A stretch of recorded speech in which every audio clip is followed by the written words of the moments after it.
Got Elvis here. John, questions? Elvis, first things first, how's the back feeling and how excited are you to be back? I feel a lot better.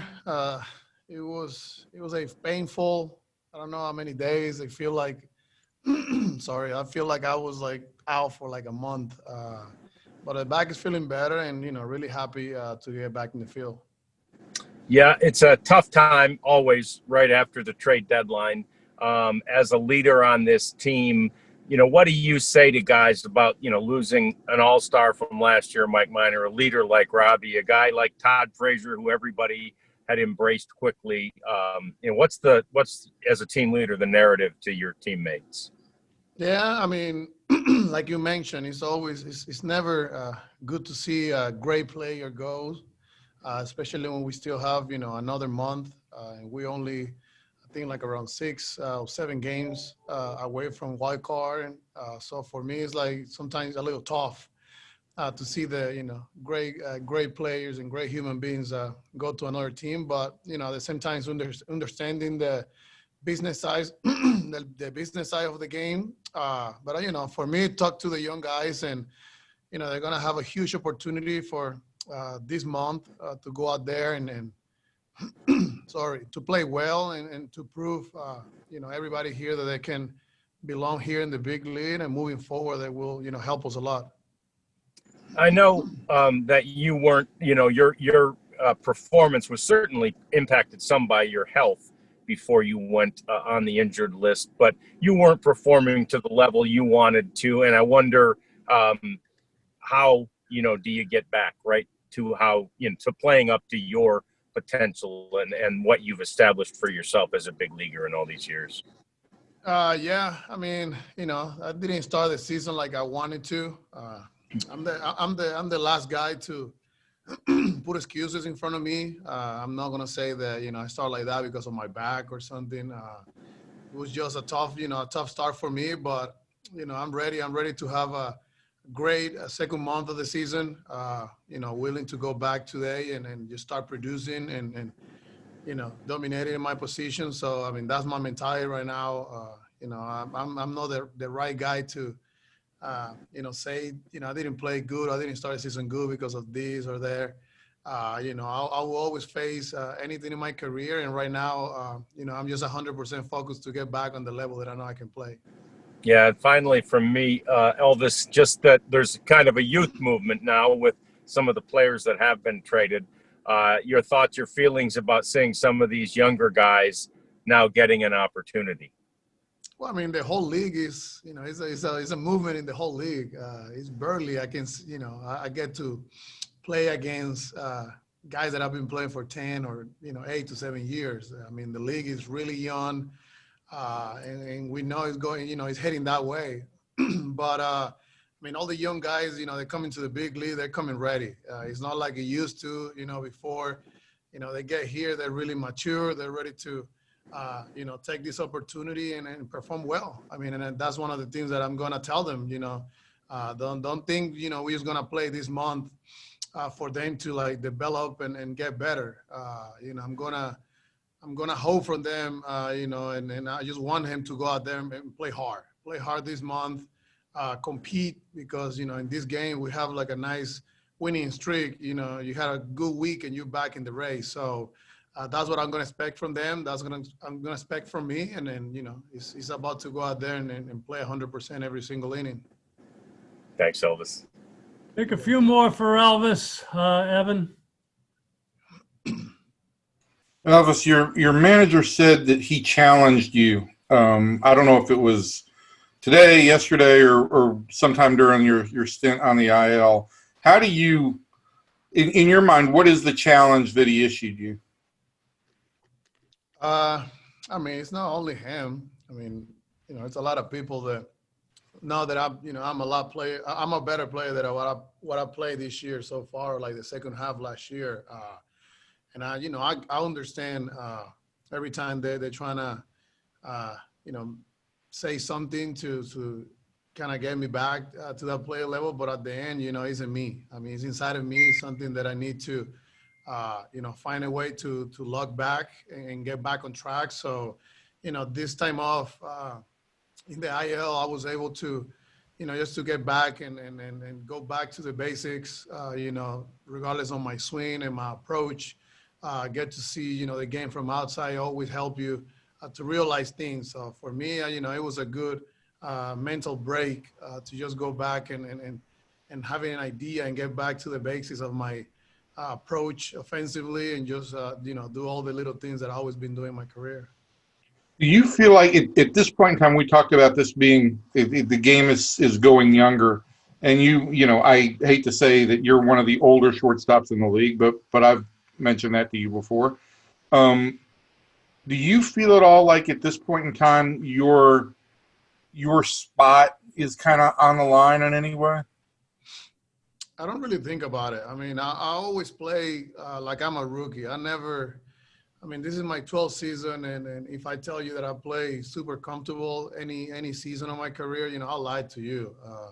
Even through good and tough times in my career, I know that, anytime somebody can come like I did in 2009 and take my spot, or something else. So there's always going to be the opportunity, that chance in anybody, not only my situation right now, and I understand that part of baseball. You have to go out there and perform, to maintain your position. So that's what I'm saying. I don't really try to put more pressure on myself. I know I'm a great player, and I know what I can do when I focus 100% in the field, and that's what I'm, trying to do right now. And what do you feel like you've got to? What do you feel like you've got the most address offensively in this last 27 games? I have to get back on, my nitro zone. That's something that I'll be talking to, Luis and Kravi and Alex. They were giving me a lot of information about, when I'm doing good, where the spot, in my strike zone where I do the most damage. And knowing, where the league's actually pitching to me. There's a lot of breaking ball outside the zone, no fastball, in the middle top of my strike zone. So just having knowledge of, how they're facing to me, because, right now the way the league is playing or pitching is completely different, than it used to be. Before you used to like make adjustment during the game. Right now they just literally follow the report. No matter if you get 5 walks, they're going to continue to throw you like that until they get another report. So I think that's been the toughest thing for me, not to believe my intakes during the game and trying to actually believe more on a piece of paper or a report, and then that's where the game it is right now. And I think that's where I've been a little hard-headed and knowing right now that I need to take the next step in my game, especially offensively, to get back on where I want to be. Okay, I'll take a couple more in English and then Pedro, TR.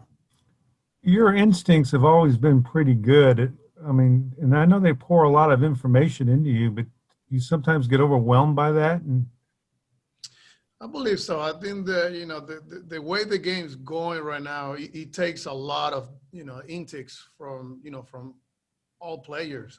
Any position, from play defense, before you used to watch the game and pay attention to details and know where the guy pulled the ball, what he does, second with men on base.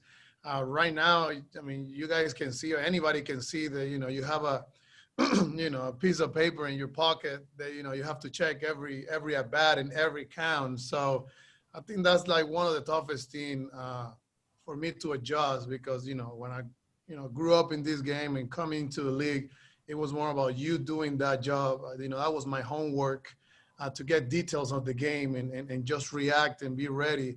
Where not right now is literally, they just give you the whole information and, they tell you where to play, what pitches they're going to throw you. So, that's like, for me, like, it's been the toughest thing. Like, I love this game and I have passion for this game, but, it's going really to another way. And then, I have to make that adjustment to be able to stay in the game. okay, thank you. One more in English, Chris.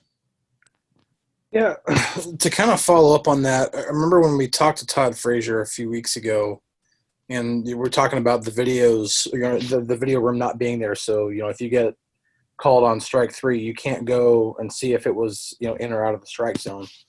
I'm sure a lot of the younger players that are coming up have only played with that. You've been in the league for, like I said, this is your 12th season.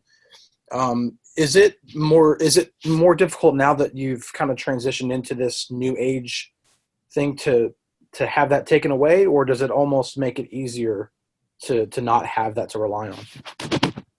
No, it's a little bit of both. I think that being able to, after you're having a bat, especially if you had a bad at bat, or, if you kind of like, thought a one pitch was strike or ball, and you have that, discussion with the umpires, being able to see video after that at bat, it takes a lot of problems away, where I can see what I did wrong, and what I didn't do the right thing, in that at bat. It's the same thing with the pitch location. Sometimes we fight, you get to see the video, and it's a strike, and you can go back your next at bat and apologize to the umpire. So it's just it's a lot of little things that not being able to see video right away takes away. But at the same time, it get me back to probably my first year in the league, where the video wasn't that good. It didn't have that much of quality for the video. So it's kind of a little bit of both worlds. But it's always going to be tough when you get used to something and then they just take it away. Thanks, Elvis. Pedro, one quick question in Spanish, if you can, so you Sure, can thanks, John. go ahead. Will do. Elvis, ¿cuál crees que es la dirección que está tomando el equipo después de esta fecha límite de traspasos, donde ya vimos que Robinson no sigue, ni Todd, ni Mike? ¿Y cómo ves tu rol? No sé si sientes que tengas un chip, quizás como dicen, a chip on the shoulder en inglés, un chip en el hombro, tomando en cuenta que Chris Woodward dijo que tú y Rougned son jugadores que deben ser titulares si están sanos. Bueno, sí, la decisión que tomó el equipo de cambiar, especialmente mis 3 compañeros, Robinson, Mike y Frazier, a veces te hace un poquito sentirte triste, porque uno sabe la calidad y el impacto que ellos tienen en el equipo, dentro y fuera del terreno, pero a la misma vez entendiendo el negocio, sabiendo que el béisbol está poniéndose más joven cada año, y que los equipos, no solamente Texas Rangers, todos los equipos en la liga se están yendo o eligiendo el lado de los muchachos jóvenes al de un veterano. Pero nada, hay que seguir jugando, hay que seguir positivo. Esa es una de las cosas que voy a tratar de decir a los muchachos jóvenes, que sigan jugando fuerte, porque nada más necesitamos una semana buena para entrar en pelea de nuevo en la postemporada. Así que quedan todavía muchos juegos adelante para rendirnos y pensar en el año que viene. Y acerca de la otra pregunta, sí, yo pienso que no es de mentir, no es nada nuevo las conversaciones que hemos tenido este año, Ruggie como yo, pero a lo personal pienso que fuera de lo que yo converso con él, es más interno, es más personal para mí. Yo pienso que estos 10, 12 días que estuve por fuera me ayudaron a pensar un poquito más en mi carrera, en mi futuro, en el trabajo que tengo que hacer como shortstop en esta organización, si pienso jugar muchísimos años más.